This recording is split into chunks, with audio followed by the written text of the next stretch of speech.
My area of work is a minefield of awkward bombs. Sample this. Oh, so you're a sexuality educator, right? You must be an expert in all the positions of the Kama Sutra, huh? That happened, and that happens a lot actually. And because I have a tendency to be a little reckless sometimes and make people extremely uncomfortable, I'm very tempted to say things like, why would you care to engage in a demo with me?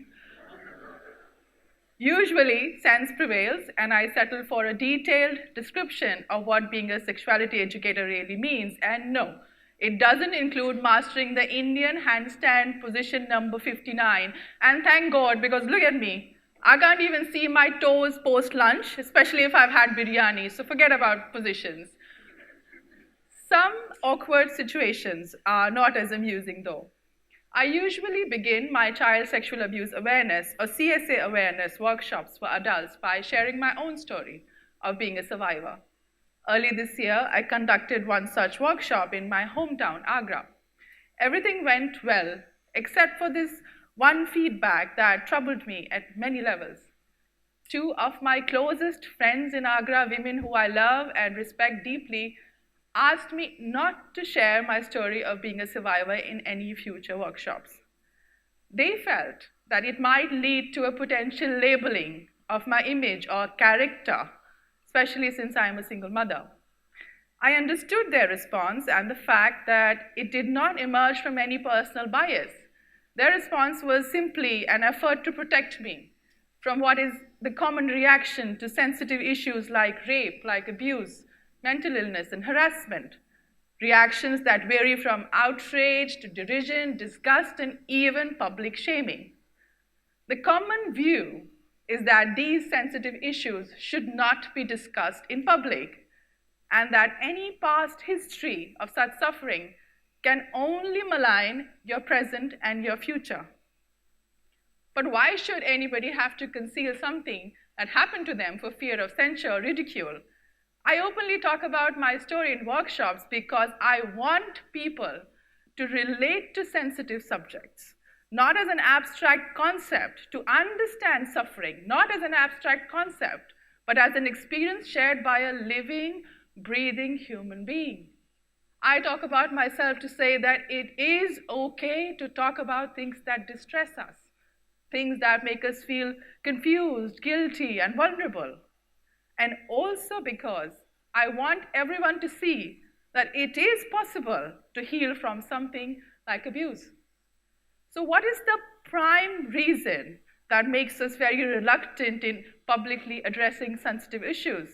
The primary culprit is conditioning, social, cultural, and religious conditioning that is fed into our systems right from birth. It instills in us a sense of deep shame and guilt about expressing unusual ideas openly, about expressing desire, about exploring sexuality, about living or dressing in a way that is not considered to be the norm. Things as natural as different ethnicity, facial features, food preference, any sort of otherness is made extremely dangerous for us. We are taught to shun it, boo at it, attack it, shame it, and under the influence of what is now a dangerously growing trend, lynch it. Being sanskari Indians, we do not need law enforcement to teach us how to treat those different from us with contempt. There is a very simple tool that effectively does that job without any violence. I call it the haw factor, that innate Indian tendency to react with shock and horror at everything that is unusual. Oh, hi Ram, Toba Toba, we've all seen that, we've all heard that. Haw is how we psychologically and verbally tame everything that seems threatening to us. What we don't realize is that any underlying discomfort that stems from social, cultural, or religious difference can be a potential breeding ground for bias, for hypocrisy, for hate. We react harshly to things and people we do not understand because we have internalized divisive notions that have influenced us over the years through popular media and through culture. And that makes us just as free as a horse with blinkers trotting on a leash. Do any of you want to be that? And what about those who become unwitting receivers of our conditioned responses, those who are on the other side of the sanskari fence? Everybody wants love. Everyone craves acceptance and warmth. It is not easy to bear social censure and ridicule. Those who don't fight back or can't fight back, they learn to go about life meekly with a silence that smothers everything about them. It could be someone who is beaten up every day at home, or someone who gives in to a lover's unreasonable demands out of a fear of being abandoned or out of a sense of duty. It could be someone who has been raped and is fearful of being judged and traumatized all over again and finds herself or himself unable to report it. It could be someone who turns up for class or work every single day despite the fact that their space and personal dignity is violated at colleges, at schools, at offices. It could be someone who feels like they're trapped in the wrong body and wants to choose clothes or partners according to their preference. It could be someone struggling with a debilitating mental illness but doesn't know how to seek help. It could be someone who has lots of questions about things that may seem awkward but doesn't know who to ask. It could be any of you. It was me 10 years ago. I am still that person in many, many ways. I was repeatedly sexually abused when I was 6 years old by an older cousin. He was 15. I grew up to be painfully shy with a severely low sense of self-worth and lack of confidence. Unfortunately, it is something that I still struggle with, even when I'm 35. By the time I was 20, all I could feel was this overwhelming sense of despair and this complete disconnection from any sense of self. The feeling became so acute that in my third year of college, I attempted suicide. Clearly, I wasn't very smart about it, and here I am. Mercifully, I survived, but my mind and my body were left deeply scarred. The next 10 years, I spent making sense of and getting out of poor choices, trying to deal with a divorce, learning how to be a single parent, trying to get treatment for depression, anxiety, insomnia, and body image issues. Things are much better now, and each day I'm learning to be much more of what I can be. And the one thing that helped me was finding the courage to seek help, to get out of the rut I had been stuck in for years, to face everything that haunted me head on. I still have my tragedy queen moments. I still behave like Meena Kumari on weekends, but things are getting less and less dramatic with time. Silence and suffering is what happens when we don't know how to deal with things that have caused us pain, that still cause us pain.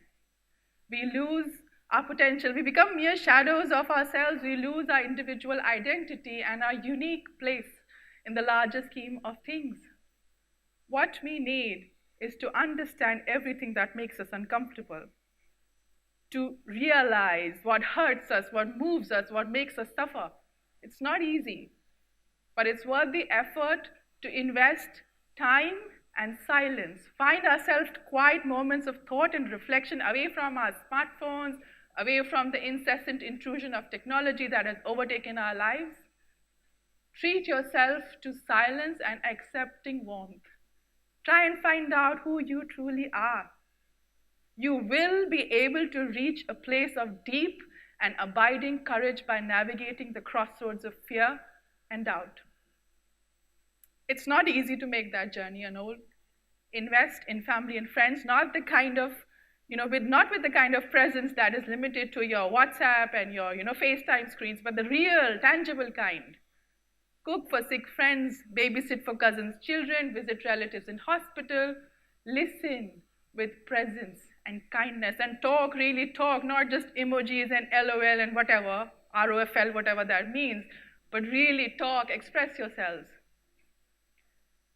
I've been very, very lucky with friends and family who put up with all my various brands of crazy with a lot of grace. And the one thing I've realized is what matters most is finding the courage to be present, simply be present, even when you're struggling yourself, especially when you're struggling yourself. For those of you, or those of us who need that little extra push despite the presence of family or friends or the lack thereof, there is professional help available. Seek it. You can seek help and recover if you let go of the fear of being judged and ridiculed. No one can tag you as abnormal unless you validate that tag yourself. There is no normal. There is simply work in progress. And when you're on your way to recovery and you want to choose, if you choose to interact with the world with all your odds and ends and style, do it with energy, with enthusiasm. Active engagement with things that have personally affected us also leads to empowerment. Engaging with sensitive issues is at the core of Candidly as an initiative, and it has given me and my work partner, Amita Malhotra, who's here today, a great sense of meaning and purpose in life. It's entirely up to you. Your area of concern could be anything, and it is entirely up to you how you choose to engage with it. It could be through Facebook, through social media, through poetry writing, through workshops, through filmmaking, volunteering, anything. You choose it. Do it. Healthy conversations with ourselves, with those who can help us, and those, especially those who might need our help, is all we need to be able to understand and remove our biases, our fears. We need to be able to connect with ourselves first, to be able to connect with others without judgment. And when we're ready to converse with the world, we will see that it is possible to initiate positive change, both within and without. And if you doubt that any single day of any single gloomy morning, look at yourselves in the mirror and say this. I say this to myself every day, sometimes multiple times a day. तेरे जुनू का नतीजा जरूर निकलेगा. तेरे जुनू का नतीजा जरूर निकलेगा. इसी स्याह समंदर से नूर निकलेगा. Thank you.